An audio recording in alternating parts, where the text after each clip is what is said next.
Hi friends, welcome to our channel. వయసు 30 దాటుతుంటే ఖచ్చితంగా ఈ 5 సూత్రాలు పాటించాల్సిందే. ప్రతి ఒక్క ఆడవారిలో అనారోగ్యాలు, ఆర్థిక సమస్యలు, ఇంట్లో బాధలు, బంధువుల బాధలు ఇలా ఎన్నో సవాళ్లు ప్రతి స్త్రీ ఎదుర్కోవాలి. ఇవి కాక భర్తతో చివాట్లు, అత్తగారితో ఎత్తిపొడుపులు ఇన్ని భరించాలి. ఇవన్నీ ఒక వయసులో అంటే 30 సంవత్సరాల వరకు ఎన్ని సమస్యలు వచ్చినా తను చాలా సులువుగా అన్నింటినీ ఎదుర్కొంటుంది. కానీ 30 సంవత్సరాలు దాటిందంటే ఏ స్త్రీ అయినా ఇన్ని సమస్యలను ఎదుర్కోవడానికి సిద్ధంగా ఉండదు. ఎందుకంటే స్త్రీలలో 30 సంవత్సరాలు వచ్చాయంటే తన ఆరోగ్యం కొద్ది కొద్దిగా క్షీణిస్తుంది అని అర్థం. వయసులో ఉన్నప్పుడు ఎలాంటి అనారోగ్యమైనా తట్టుకొని నిలబడుతుంది. ఎందుకంటే స్త్రీకి అప్పుడప్పుడే పెళ్లి, పిల్లలు, కొన్ని బాధ్యతలే ఉంటాయి. అదీ కాక ఆమె ఆ వయసులో ఎంతో యాక్టివ్గా కూడా ఉంటుంది.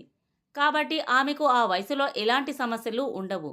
కానీ 30 సంవత్సరాలు దాటాయంటే సంసారంలో బాధ్యతలు, పిల్లల బాధ్యతలు ఇలా ఒక్కటేమిటి ఎన్నో సమస్యలు ఉంటాయి. వాటన్నింటినీ ఎంతో సహనంతో ఎదుర్కోవాలి. లేదంటే ఆ ఇల్లు నరకంలా మారుతుంది. ఏ ఇంట్లో అయితే స్త్రీలు బాధ్యతలు తీసుకోరో ఆ ఇల్లు నరకంలా మారుతుంది. స్త్రీలలో 30 సంవత్సరాలు దాటాయంటే పిల్లల విషయంలో కాస్త జాగ్రత్తగా ఉండాలి. ఎందుకంటే మీకు 30 దాటాయంటే మీ పిల్లలు కాస్త పెద్దవారై ఉంటారు.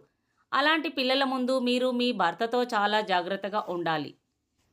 పిల్లల ముందు ఎట్టి పరిస్థితుల్లో కూడా అసభ్యంతరంగా ప్రవర్తించరాదు. భార్యాభర్తలు ఇద్దరు కూడా ఏకాంతాన్ని కోరుకోవడం, తమ కోరికలు తీర్చుకోవడం తప్పేమీ కాదు. కానీ ఇంట్లో ఎదిగిన పిల్లల ముందు కాస్త జాగ్రత్తగా ఉండండి. పిల్లలు లేనప్పుడు మీ కోరికలు తీర్చుకోండి. మీ పిల్లల విషయంలో కూడా జాగ్రత్తగా ఉండండి. ఎందుకంటే ఈ రోజుల్లో పిల్లలు చెడిపోవడానికి అనేక కారణాలు ఉన్నాయి. వారిని ఎప్పుడూ ఓ కంట కనిపెడుతూ ఉండాలి. స్త్రీలు 30 సంవత్సరాలు దాటాయంటే మీరు ఆరోగ్యంపై శ్రద్ధ వహించాలి. సరైన టైంకి భోజనం చేయడం, మంచి నిద్ర, కాల్షియం ఫుడ్, పోషకాలు ఉన్న ఆహారాన్ని తీసుకోవడం మంచిది. ఇది కాక మీరు రోజుకు ఖచ్చితంగా ఓ 10 నుండి 15 నిమిషాలు అయినా వాకింగ్ చేయడం, అలాగే ఓ 10 నిమిషాలు మెడిటేషన్ చేయడం మీ ఆరోగ్యానికి చాలా మంచిది. స్త్రీలు ఈ వయసులో ఖచ్చితంగా ఆరోగ్యం మీద శ్రద్ధ చూపిస్తే మీరు 50-60లో కూడా ఎలాంటి అనారోగ్యం పాలు కాకుండా ఉంటారు.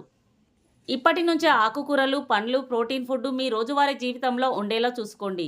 ఇలా మీరు ప్లాన్ చేసుకుంటే ఇక మీరు జీవితాంతం ఆరోగ్యంగా ఉంటారు. ఇంట్లో స్త్రీలు ఆరోగ్యంగా ఉంటేనే ఆ ఇల్లు ఓ నందనవనంలా ఉంటుంది. లేదంటే అది ఓ ముళ్ళ పొదలా మారిపోతుంది. కాబట్టి పైన చెప్పిన విధంగా మీరు ఆ నియమాలు అన్నీ పాటిస్తే మీ జీవితం ఓ పూల పరుపులా సాగిపోతుంది. ఫ్రెండ్స్, ఈ వీడియో కనుక మీకు నచ్చినట్లయితే ప్లీజ్ లైక్ చేయండి. అలాగే కామెంట్లో జై శ్రీకృష్ణ అని టైప్ చేసి, కొత్త వారైతే ఇలాంటి మరెన్నో వీడియోస్ కోసం మా ఛానల్ని సబ్స్క్రైబ్ చేయండి. Thanks for watching.